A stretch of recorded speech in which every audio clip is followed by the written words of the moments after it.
If you're here, you've probably heard about CSS before, but you're not even sure what exactly it is. And more importantly, why you should even care about what it is.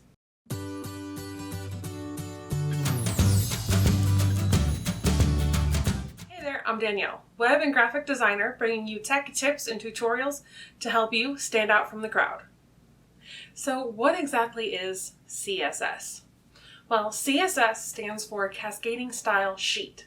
Essentially what it does is this style sheet tells the browser that you're using, like Internet Explorer, Chrome, or Firefox, or Safari, how you want your page to look. So it tells it things like the background color, or if you want the font to be blue instead of black.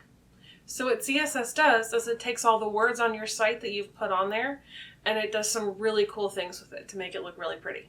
And all you have to do is just tell it what you want it to look like. So now that you know what CSS does for a website, why does it matter to you?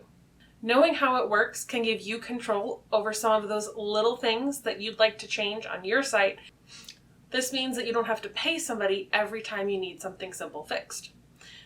So for example, say you found a really great free theme that you want to use for your site, but the only problem is that it doesn't have the same colors that you use in your branding. But knowing how to use CSS, you can make those colors your brand colors. So this little bit of knowledge on how to do the basics for CSS can set you up to help save you some time, give you some customization, and save you some money in the long run too. So if you're ready to start learning a little bit more CSS, I've got a 5-day beginner email challenge, and you can find the link down below to that to sign up for it, just to help you get started with some of the basics. Thanks so much for watching, and I'll see you next time. Bye.